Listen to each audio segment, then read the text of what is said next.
ఓం మహాగణాధిపతయే నమః. ఓం గురుభ్యో నమః. ఓం శ్రీమాత్రే నమః. అరుణాం కరుణాతరంగితాక్షీం ధృతపాశాంకుశపుష్పబాణచాపాం అనిమాదిభిరావృతాం మయూకైః అహమిత్యేవ విభావయే భవానీ. శ్రీమాత్రే నమః. ప్రేక్షకులకి ఆ లలితాంబిక అమ్మవారి యొక్క అనుగ్రహం పరిపూర్ణంగా కలగాలని మనస్ఫూర్తిగా కోరుకుంటూ మనం ఈరోజు ప్రాపర్టీ విషయం, అంటే ఒక జాతకుడు తను స్వయంగా సంపాదించుకునే ప్రాపర్టీ యోగం ఎలా ఉంది, అసలు ఏ గ్రహాలు బలపడాలి స్వయంగా సంపాదించుకోవాలంటే. ఇక రెండవది ఏంటంటే తండ్రి ద్వారా వస్తుంది ఒక్కోసారి, అంటే తండ్రి యొక్క ఆస్తి జీవుడికి వస్తే మంచిదా, అసలు తీసుకుంటే మంచిదా కాదా, అసలు వస్తుందా లేదా అనేటువంటిది. కొన్నిసార్లు తాతగారిది, మరి కొన్నిసార్లు తల్లి యొక్క తండ్రిది, లేదా తండ్రి యొక్క తండ్రి తాత విషయంలో చూసుకుంటే. అదేవిధంగా ఒక్కోసారి అన్నయ్య నుంచి కానీ అలా కూడా వస్తూ ఉంటాయి. కొంతమందికి ఇద్దరు కలిసి ఏదైనా వ్యాపారం చేశారు, అప్పుడు అతను వ్యాపార లాభాలు వచ్చాయని, ఇంకోటి ఏదైనా కారణాలు కొంతమంది ఇష్టంతో ఇస్తూ ఉంటారు. అలాగా సిబ్లింగ్ యొక్క ప్రాపర్టీ వచ్చే యోగం ఉందా లేదా అనేటువంటిది కూడా ఉంటుంది మన జన్మజాతకంలో. అదేవిధంగా పిల్లనిచ్చినటువంటి మామయ్యది, లేదా ఒక్కొక్కసారి అమ్మాయికే మామయ్య ఆస్తి వచ్చే ఛాన్సెస్ ఉంటాయి. ఆ రకంగా ఎలా ఉంది. అదేవిధంగా గవర్నమెంట్ లీజ్ ద్వారా వస్తాయి కొన్నిసార్లు. 99 ఇయర్స్కి లీజ్ వచ్చిందండి ప్రాపర్టీ అంటుంటారు. అవన్నీ కూడా అసలు ఎలా చూడాలి జన్మజాతకంలో. ఇవి ఎందుకు చూడాలి అంటే, ఒక్కొక్కసారి ఆ ప్రాపర్టీస్ తీసుకోవడం వల్ల ఇబ్బంది ఉంటుంది, కొన్నిసార్లు ఆ ప్రాపర్టీస్ వల్ల వాళ్ళకి ఎదుగుదల ఉంటుంది. దానికి ధనభావం పడితే అద్భుతమైనటువంటి ఎదుగుదల ఉంటుంది, దానికి షష్టాష్టకాలు ఈ రకమైనటువంటి కాంబినేషన్స్ పడితే ఇబ్బందులు ఉంటాయి. ఒక్కొక్క లగ్నానికి ఆ లగ్నరీత్యా వాళ్ళకి ఏ అధిపతి అవుతాడు, దాని పరంగా వాళ్ళు ఎలా చూసుకోవాలి, ఉందా లేదా అని ఎలా కనుక్కోవాలి అనేటువంటి విషయాలు చెప్తుంది నేనైనప్పటికీ కూడా చెప్పిస్తుంది సాక్షాత్ లలిత అమ్మవారిగా భావిస్తూ ఒక్కొక్క లగ్నం గురించి మనం తెలుసుకుందాం. వృషభ లగ్నము, వృషభ రాశి. వృషభం వారికి న్యాచురల్ తత్వం ఏమిటంటే వాళ్ళకి ఓపిక ఎక్కువగా ఉంటుంది. అయితే మీరు ప్రాపర్టీ కొనుగోలు, ఓన్గా ప్రాపర్టీ కొనుగోలు చేయాలి అంటే మీకు ఎప్పుడైనా సరే సన్ బాగుండాలి, గుర్తుపెట్టుకోండి. చతుర్థ భావాధిపతి బాగున్నాడు, మూడో అధిపతితో కనెక్టివిటీ ఉండి చతుర్థ భావాధిపతి వీక్షిస్తున్నా, లేకపోతే కలిసి ఉన్నా, లేకపోతే ఇంకొక మూడో గ్రహం 3, 4 అధిపతులను కలిపినా ఖచ్చితంగా ఓన్గా కొనుక్కుంటారు ఆ యొక్క మహాదశ అంతర్దశలో. మరి తండ్రి నుంచి వచ్చేటువంటి ప్రాపర్టీ మీకు కుజుడిస్తాడు. కుజగ్రహం కనుక పాడైతే తండ్రి నుంచి ప్రాపర్టీ రాకపోవడం, వచ్చినా ఇబ్బంది పడుతూ ఉంటారు కదా, అప్పుడు మార్చేసుకోవాలి. లేదంటే కుజుడు చాలా బాగున్నాడు, నాకు కుజుడు బాగుండి రవితో సంబంధాలు కలిగాడు, ఎక్కడ కూడా పాపగ్రహ సంబంధం లేదు, ఖచ్చితంగా ఆ యొక్క మహాదశ అంతర్దశల్లో, అంటే కుజ రవి లేకపోతే ఒక్కోసారి గురు మహాదశల్లో ఈ దశలో మీకు వస్తుంది. ఒక్కొక్కసారి తాతగారు ఆస్తి అనేటువంటిది ముఖ్యంగా మీ యొక్క వృషభ లగ్నం వారికి అష్టమ స్థానాధిపతి, అంటే గురువు ఇవ్వాలి. గురువు కనుక పాడయ్యాడా తాతగారు ఆస్తి తీసుకోకూడదు, అది అమ్మేసి ఇంకోటి తీసుకోవాలి. అలాగే గురుగ్రహం చతుర్థ భావానికి కనెక్టివిటీ వస్తే ఖచ్చితంగా తాతగారి నుంచి వస్తుంది మీ వృషభ లగ్నం వారికి. అలాగే జీవిత భాగస్వామి లేదా అమ్మమ్మ, నానమ్మ అనుకోండి ఉదాహరణకి, 7వ స్థానం బాగుండాలి, పెట్టుకోండి. 7వ స్థానాధిపతి కనుక, అంటే సప్తమ స్థానం ఏమవుతుంది మీకు, కుజుడే అవుతాడు. అంటే తండ్రి ఆస్తికి సంబంధించిన కారకుడు కుజుడే అవుతాడు. అమ్మమ్మ యొక్క ఆస్తి కారకుడు కుజుడే అవుతాడు. మన నానమ్మ ఆస్తికి సంబంధించిన కారకుడు ఎవరు అంటే నాన్న యొక్క తల్లి, అంటే దాన్ని మనం ఏం తీసుకుంటాము, 3వ స్థానంలోకి వస్తుంది. అంటే నాన్న అంటే 9వ స్థానము, తల్లి అంటే అక్కడి నుంచి తల్లి గారు అంటే 12వ స్థానం, అక్కడి నుంచి 4వ స్థానం అంటే 3వ స్థానం అవుతుంది. కాబట్టి వృషభం వారికి ఇది చంద్ర సంబంధంగా, అంటే చంద్రుడు బాగున్నాడు, నానమ్మ యొక్క ఆస్తి రావాలి. ఈ రకంగా ఒక్కొక్క లగ్నం నుంచి ఒక్కొక్క ప్లానెట్ ఎలా ఉంది అనేటువంటి చూసుకోవాలి. జీవిత భాగస్వామి నుంచి రావాలి. అలాంటప్పుడు ఏమిటంటే 10th house is most important, అంటే జీవిత భాగస్వామి స్వయంగా సంపాదించింది ఇవ్వాలి. లేదంటే జీవిత భాగస్వామి యొక్క తండ్రి, అంటే మామయ్య వరుస నుంచి రావాలి అనుకోండి ఉదాహరణకి. ఇక్కడ 2 రకాలు, మేనమామ, మామయ్య. మేనమామ అనుకోండి 9వ స్థానం, అంటే మేనమామ ఇప్పుడు ప్రామిస్ చేశారు, ఆయనకి రావాల్సింది మేనమామ దగ్గర నుంచి ప్రాపర్టీ. 9వ స్థానం బాగుంటే, వృషభ లగ్నం వారికి శని బాగుంటే ఖచ్చితంగా బాగుంటుంది.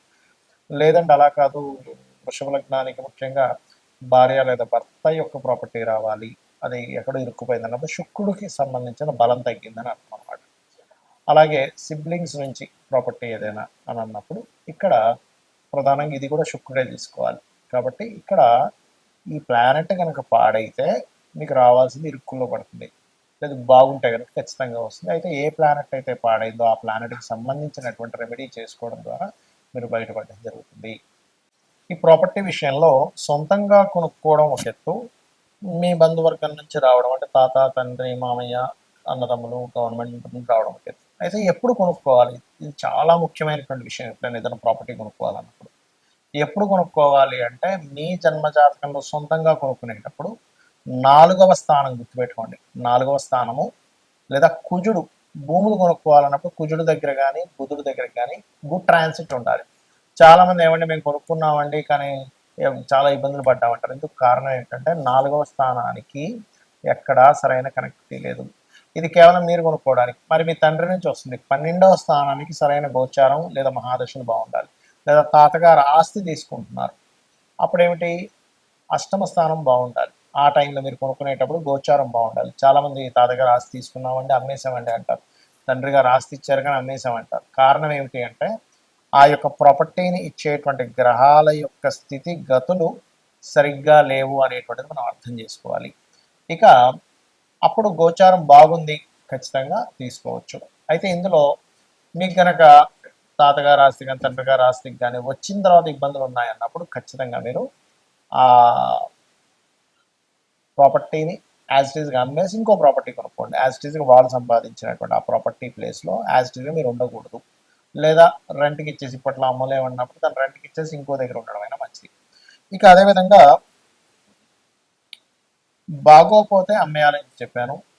మరొక విషయం ఏంటంటే ఇక్కడ మరి ఎప్పుడు కొనకూడదు అంటే కేతు సంబంధం లేదా పాపగ్రహం గనక నేను ఇంతకుముందు నేను చెప్పినటువంటి భావములు అంటే ఏ కాంబినేషన్స్ వల్ల ఎవరి నుంచి ప్రాపర్టీ వస్తుంది లేదా సొంతంగా కొనుక్కుంటారని చెప్పని అక్కడ గనక పాపగ్రహ సంబంధాలు ఉన్న ముఖ్యంగా కేతు సంబంధం కనుక వస్తే ఆ టైంలో మీరు కొనడం కానీ ఇంకా ఎందుకంటే ఆ టైంలో అమ్మే టైం నడుస్తుంటుంది. మీకు కొంతమంది ఈ ప్రాపర్టీ అమ్ముదాం అనుకుంటారు, కేతు సంబంధం వచ్చినప్పుడు ఖచ్చితంగా అమ్మేస్తారు. కేతుతో పాటు గురు సంబంధం కూడా వస్తే మంచి రేటుకి అమ్ముతారు. ఇట్లా ఉంటుందన్నమాట.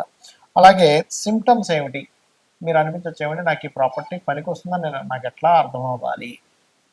ఎలా అంటే ఇప్పుడు మనం ఒక ప్రాపర్టీ కొనేటప్పుడు కూడా మనకు తెలుస్తుందండి. ఆ ప్రాపర్టీ దగ్గర కొనడానికి వెళ్ళినప్పుడు ఏవో మనకు తెలియకుండా కొన్ని నెగటివ్ అంటే ఏదో గొడవ జరగడం మనం, లేకపోతే అక్కడికి వెళ్ళేటప్పుడు సంథింగ్ మన లైఫ్లో జరిగేటువంటి అనీజీనెస్లు కొన్ని జరుగుతూ ఉంటాయి. కారు ఆగిపోవడం మనం, రాంగ్ రూట్లో వెళ్ళిపోవడం మనం, అక్కడికి వెళ్ళాల్సిన ఇంకో దగ్గరికి వెళ్ళిపోవడం మనం రాంగ్గా చూపించి, లేకపోతే అప్పుడే దాని దుర్వార్తలు విన్నారు. ఇవన్నీ కూడా మీరు కొనేటప్పుడు ప్రకృతి మీకు అందించేటువంటి ఒక సిమ్టమ్ అనమాట. అంటే అదొక చెప్తూ ఉంటుంది ప్రకృతి మనకి ముందుగా సందేశాన్ని ఇస్తూ ఉంటుంది. మనకి సందేహం వస్తుంది ఆ టైంలో. అయితే ఇక్కడ